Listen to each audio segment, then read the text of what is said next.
Welcome and thank you everybody for joining the World Affairs Council of Connecticut to discuss U.S. strikes on Iran, what you need to know about the Israel-Iran conflict and what comes next with our special and returning guest, Dr. Stephen Cook. Stephen, welcome. Hey, thanks for having me. It's great to be back in Connecticut. Wait, remind me, is Connecticut the nutmeg state? It is indeed the I nutmeg. knew, I don't know how I remembered that. Not many people do, so It's too many times driving up and down Route 15 oh between my New York gosh, and Boston. The Merit. the What is it? merit too. Yeah, yeah. And Anyway. have you ever driven through Hartford? Yeah, of course. So you always see the onion domes. This is the only thing that people remember about driving through Hartford is the Colt building and the onion Right, dome. right, right, right, right. Yes. Sorry. It's It just came into my head as you were saying Connecticut. I was like, wait, it's the nutmeg state. the I'm sorry. nutmeg We're state. here to talk about serious issues, It's true. and I'm messing around. So this is why we love having Stephen as one of our guests. He's not only, sort of the best expert that we have on the Middle East, but also just a fantastic guest. Um, Stephen is Senior Fellow from Middle East and Africa Studies and Director of the International Affairs Fellowship for Tenured International Relations Scholars Mouthful. at the Council on Foreign Relation and columnist at Foreign Policy. So my name is Megan Torrey. I'm the CEO of the council. Before we get started, let me lay out the format for you today. We want you to interact in the chat, so please use the chat to introduce yourself and interact with your fellow attendees. We have attendees joining us from all over the US today. And then if you want to ask Stephen a question, please use that Q&A icon and make your questions as brief and to the point as possible. So with that, I want to jump right in. So Stephen, your latest article is about what caused Trump to order the U.S. strikes on Iran's nuclear facilities after months of negotiations. So tell us, what changed the calculus and where are we as we sit here today? Well, thanks. It's great to be with you, Megan. And now we have to get down to the serious discussion.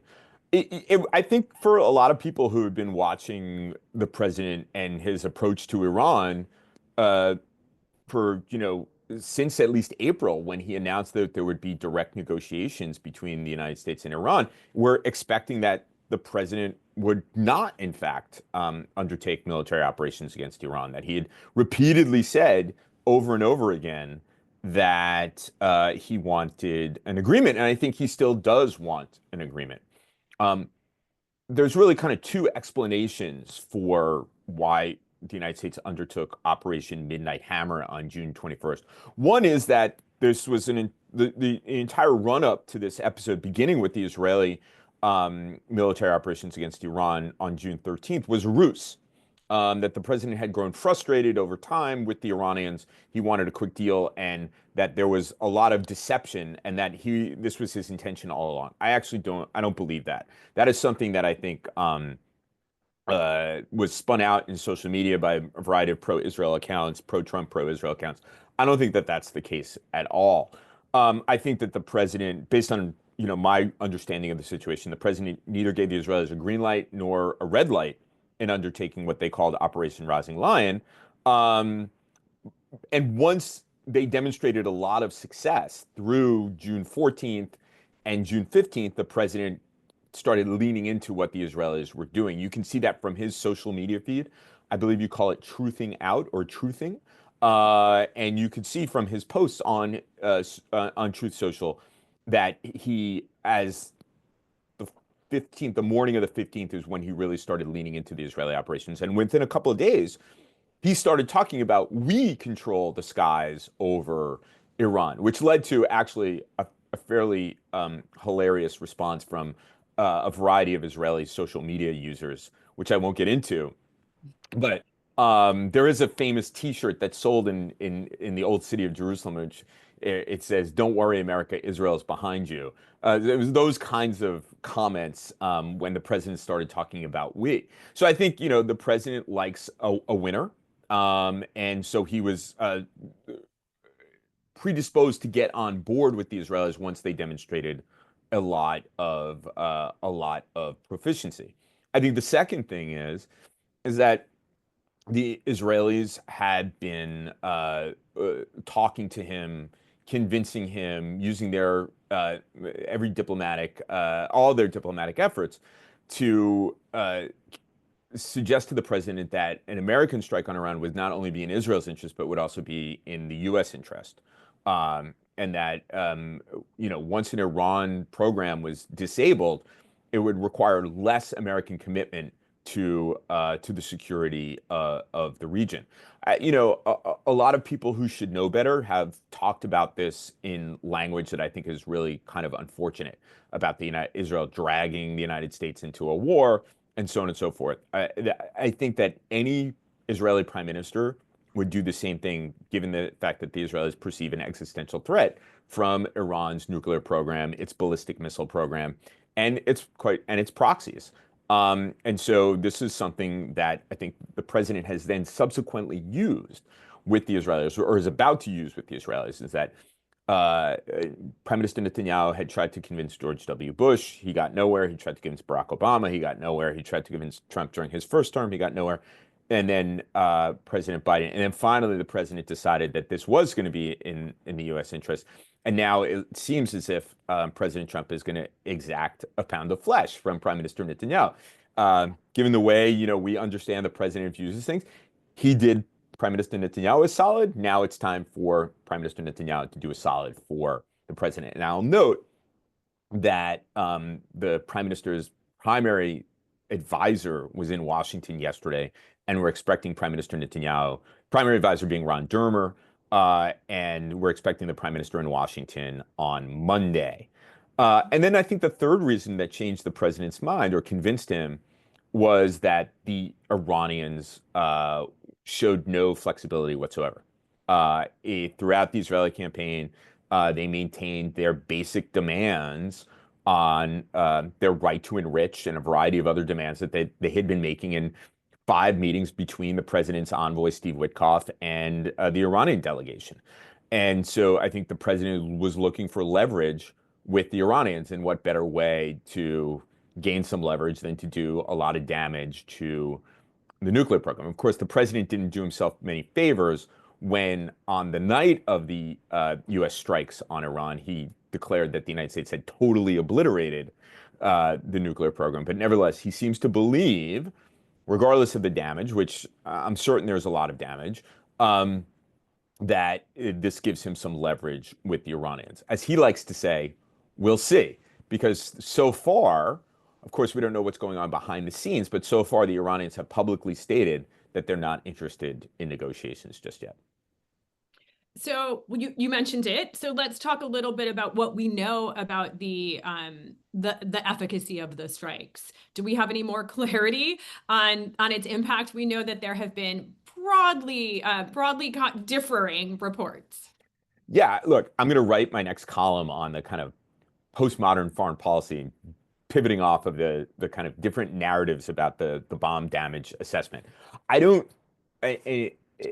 start out, what I would say is that no one other than people at the most senior levels of the U.S. government, the Israeli government, the Iranian government, and perhaps some governments in between actually know the extent to which the United States did damage and the Israelis did damage to the Iranian program. I think all of this stuff kind of popping off here, there, and everywhere, pivoting off of, there was this leak that from the DIA, and then it was not actually really reported quite correctly in the mainstream press, which was, it said that the intelligence community's assessment, this was a preliminary assessment from the DIA. Subsequent intelligence has superseded that intelligence to suggest that more of the highly enriched uranium is buried under Fordo and Isfahan than the DIA assessment would suggest. But of course, people then, have their narratives about the bomb damage assessment. What I would say is, and what I've said actually, and this is sort of a sad commentary of where we are in Washington, when congressional staffers have asked me about this, I've said to them, you should pay much more attention to the Israeli conversation about bomb damage assessment, because the Israelis tend to be much more adult about this conversation. And they don't have a leader who said, we totally obliterated it. Like I said, the president's kind of Roy Cohn-esque bombast works in some areas, but it doesn't work in this realm. And so the Israelis have taken a look at virtually everything that they did over the course of the 12 days. I will not call it the 12-day war. Um, it just seems weird. And have assessed that they've done that taken together, a lot of damage has been done, and that it'll be difficult for the Iranians to reconstitute a weapons program. But they haven't said it's no longer a threat. They have said that if a threat arises, they're prepared to do the same thing. Just a much more adult type of conversation about what was accomplished, and the Israelis, publishing their own figures about what they've done, and these are, of course, estimates. It's more of an art than it is a science. We can be certain, given, the ordinance that was dropped, that damage was done. But again, we're now involved in sort of a stupid argument based on politics rather than based on what we actually know, which is most of us don't know anything. So let's talk a little bit about how Iran might respond, right? We know that there was a limited strike on Qatar, but what else would you anticipate that we may see in forms of repercussions? What do you anticipate the Iranian response to be? And just bringing in an audience question, which also just sort of piggybacks on that. Their question is specifically about, should we be on high alert in terms of cyber attacks? Yeah. So look, I don't think the Iranians are going to give up. Right. And I know from publicly available sources that, the Israel's military intelligence and Mossad have warned Israel's security cabinet that the Iranians will retaliate against Israel and that there may be broader retaliations against the United States. Um, we saw the strike on Qatar, which I think the press, based on my conversations with officials in the Gulf, the press here is making too much of the kind of orchestrated aspect of it. Gulf leaders were really, really angry that the Iranians took that step, even if it was not an effective response. No one got hurt or so on and so forth. They fired on a fellow GCC state, and that is the GCC countries were not terribly happy about that. But I think that over time, you're going to see that the Iranians know that obviously their ballistic missile capability has been severely damaged, their ability to manufacture them. So what do they have? They have resources in the cyber realm. They've used them against Israel. They could use them against the United States. There are some suspicions that they are within our critical infrastructure.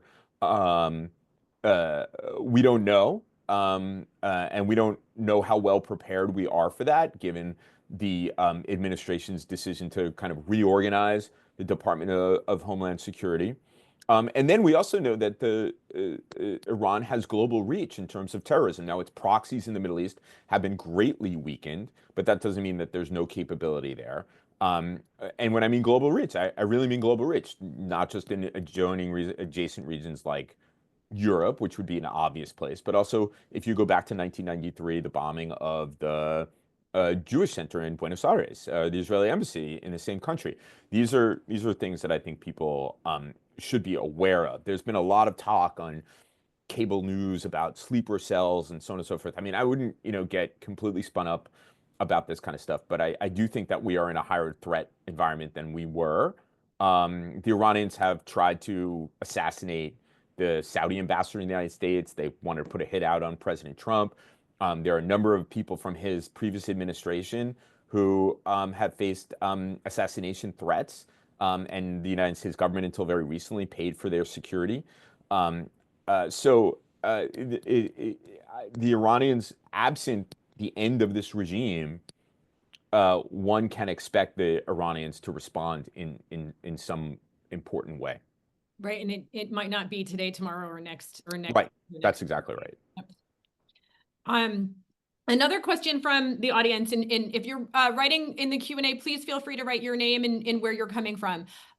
Someone is saying that, in the last few weeks, the U.S. military has been sending more and more assets to the region, including, carrier strike groups. What do you think this could suggest about the administration's longer term plans in the region?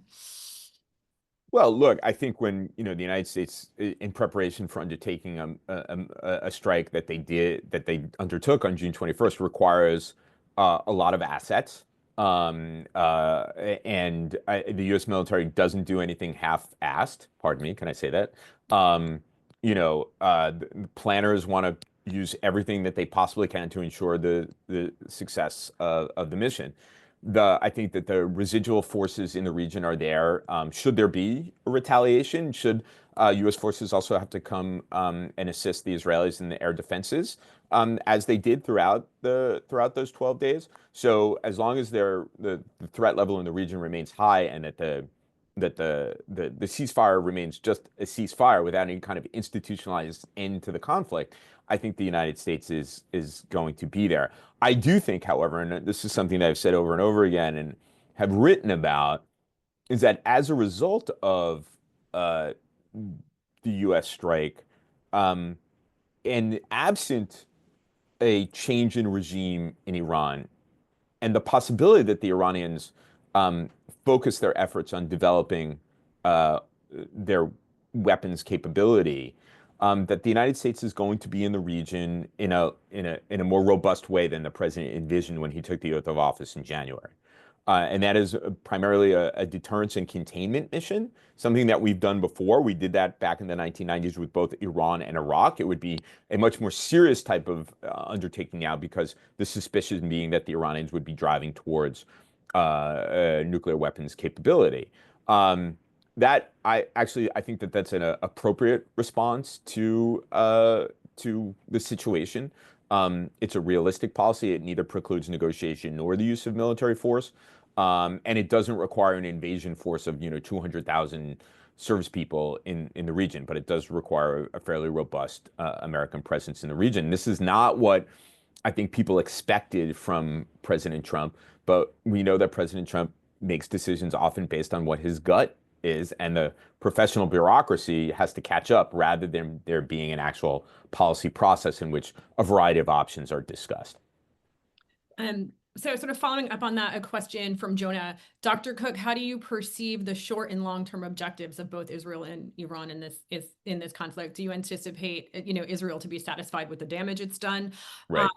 Or, are there more broad systematic effects, such as regime change as the end goal? Now, let me just start out by saying that I never make anybody call me Dr. Cook. Actually, that's not true. For 24 hours after I defended my dissertation, I compelled my wife and my parents to call me Dr. Cook, and then afterwards, I didn't ever let anybody call me Dr. Cook. But thanks for the honorific. Israelis had three objectives. One was to do as much damage as they could do to the nuclear program. Second, and I think this was one of the most underreported aspects of this entire episode, it was to do as much damage to Iran's inventory of ballistic missiles and, importantly, Iran's ability to manufacture ballistic missiles. The U.S. intelligence community's consensus is that, left unchecked, Iran's ballistic missile program would, by 2035, be one of the largest inventories. Iran would have one of the largest inventories of ballistic missiles in the world. At that point, it almost renders Iran's nuclear weapons program moot if the Iranians can fire simultaneously huge numbers of missiles at Israel, no matter how good Israel's multi-layered air defense system is.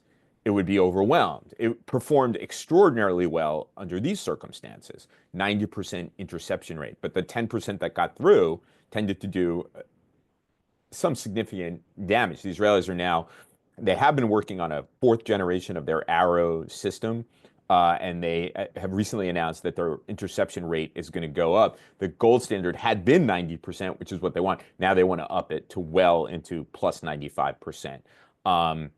So that was a second goal. And the third goal was, and it seemed pretty clear to me, if you were paying attention to what happened in the months leading up to June 13th, was to provide an avenue for the Iranian people to rise up and potentially bring down the regime.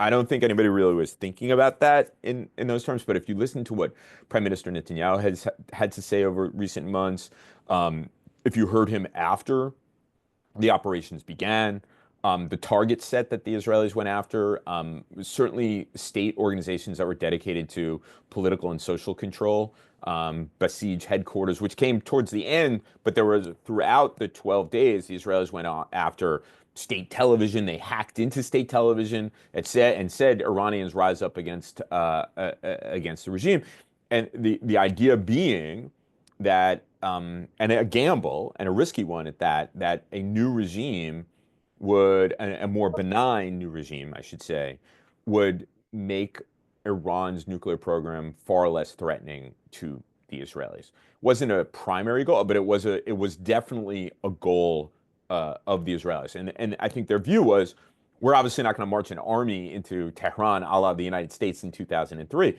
But there's so much discontent in Iran that if this could provide a spark, now there's no evidence that that has happened just yet. But I think the Israelis are happy to have, one, done damage to the nuclear program, two, done significant damage to the ballistic missile program, and three, weaken the regime in the process. And of course, there's lots of skullduggery to come.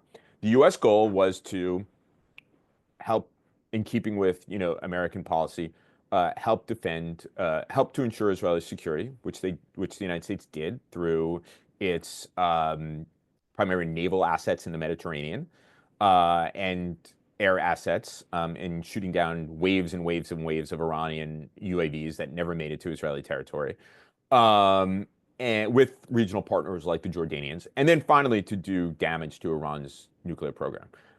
Again, I go back to what the president said, totally obliterated, probably not the wisest choice of words. But as I said before, I think the president's calculation was do a lot of damage, force the Iranians to the table. The question is, what is it that the president now wants? Does he want unconditional surrender, as he also truthed out? Why would the Iranians make what is the basis for the agreement between the Iranians and the United States? Once again, the Iranians really aren't doing themselves big favors here by the supreme leader, his recorded statement to the Iranian people. It doesn't help, and the president has said, and I think we should all believe what everything the president said, whether it's in foreign policy, domestic policy, when he says it, he means it, and he actually does it. We have enough evidence of it, and he said he's perfectly capable of pulling the trigger, pardon the pun, once again, with regard to Iran's nuclear program. So you touched on it a little bit. About the reaction of the Iranian people. We have several questions here, including one from Stuart, who wants to know what was the reaction of the average person on the street in Iran about the attack. Has it impacted their attitudes towards Israel, towards the U.S., or their own leadership? It's very, very hard to get some real analytic traction on what the Iranian people believe. It's a country of 90 million people. I think that Iran is clearly divided. There are people, and not an insignificant number of people, who continue to support the regime, and also a not insignificant number of people who would like for it to come down. No one likes to be bombed. I think there were moments of Israeli overreach. There were probably ways to open the gates of Evin prison without dropping a bomb on it that ended up killing 75 dissidents, people who, hate this regime.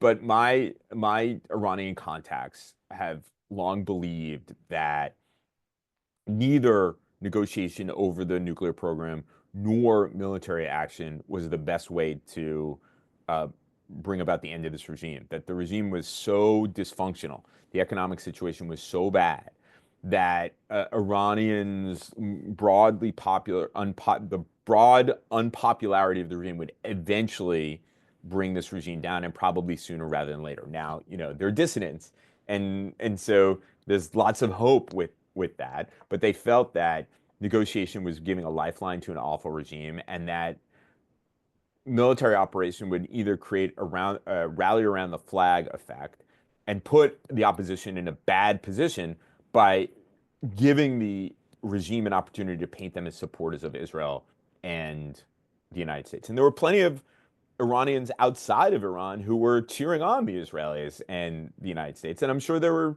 plenty within Iran who were doing the same. But right now, what the Iranian regime is doing is cracking down on Iranian society. Yep. So let's pivot to nuclear proliferation, which we were just talking about. Let's go back to 2015 when the JCPOA was signed. And we all know that the US withdrew from the JCPOA in 2018. Where do you think we would be today if that hadn't happened? Would we be in the same position? Would things be different? Okay, so let me start out by saying it's because of our Washington politics that I feel the need to say this. I was, one of the Washington, D.C. based analysts who did not get all spun up about the JCPOA. Either it was the greatest agreement in the world or that it was the worst agreement in the world. It was an arms control agreement, and it was going to, if it worked, restrain the Iranian program for a certain period of time. 10 years, 12 years, and 15 years, depending on the component of the program. I actually read the agreement, and two things really struck me about the agreement. One, and this is where my criticisms of it were, though I don't believe that the president should have breached the agreement in 2018. My criticisms of it were, one, at the heart of it was sort of an unstated hunch that this would be a pathway toward better relations between the United States and Iran, when there was really no evidence that the Iranians wanted a better relationship. They wanted an arms control agreement that provided sanctions relief, but there was no evidence of it, and there's still no evidence of it at an ontological level. At the very essence, the regime is hostile, deeply, profoundly hostile. It's a plank of its legitimacy to be hostile to the United States as well as Israel. And there was, and if you extrapolate that out, that perhaps there would be a new regime when the restrictions sunset. How would anybody really know that? Related to that, 10, 12, 15 years sounds like a long time to me, probably to others, but in an Islamist worldview, that's a very, very short period of time. Islamists always, and I feel very comfortable here generalizing, always take the long view of things. So those clauses sunset it in 10 years, 12 years, 15 years. They could just pick up the program where they want, assuming they weren't cheating, which was another problem. There are a whole range of undeclared sites in Israel. The IAEA, who were charged with monitoring this program, only knew what the Iranians were telling them. That was another weakness in the agreement. All that being said, there was a sense that Iran's program was slowed down. It did not, and then the president breached the agreement. It didn't actually pick up again until 2021, really, where the Iranians really put a lot of effort into enrichment, where they now had, a significant amount that would be fine, that would serve their, what we believe to be their clandestine weaponization program. So, oh my gosh, I can't believe we're almost out of time. But from being a frequent guest that we always give our speakers the last word. So as we are looking at this world that we live in its ups and downs, and in particular, what's happening with Iran, what is your parting message for us today, Stephen? Well, I think there's two things that people need to be aware of. One, I alluded to it before. The United States is going to be in the region in a more robust way than I think a lot of people assumed based on the president's election. And I think that's also a function of a misreading of him. He's not an isolationist. He's not, quote unquote, a restrainer. This is someone who, believes in American power and using American power to achieve U.S. interests. So I think while he's not, a liberal internationalist or a neoconservative and so on and so forth, he clearly sees an active role for the United States in pursuit of American interests, however defined by him. So I think that this kinds of idea of again, the United States pivoting to Asia, or that the United States not being as active on the world stage are misconceptions about the president that I think have built up over time, and that just this episode I think underlines the fact that those were genuinely misconceptions. Excellent. Stephen, thank you so much for joining us. It's My pleasure. always a pleasure. And I want to give you a special thank you because you are such a supporter of the work of all World Affairs Councils, that the mission that we need to be out in all of our communities around the country talking about what's happening in the world. And we can't do that without people like you. And so I'm so grateful. Well, I can't do it without people like you. So, and I'm very serious when I say that. I'm not just saying that because, you're hosting me and so on and so forth. I think there is the danger in this big, vast country that people lose sight of America's role in the world. And I think it's a fantasy to believe that we could kind of turn inward and not have a place in the world. But it is a matter of debate what America's appropriate role in the world is. And I really love the opportunity to get out of Washington, especially these days, and not just because of the humidity, and talk about these issues and debate these issues and understand what people who are outside of Washington think about these things. Stephen, thank you so much, and we will talk again soon. I hope so.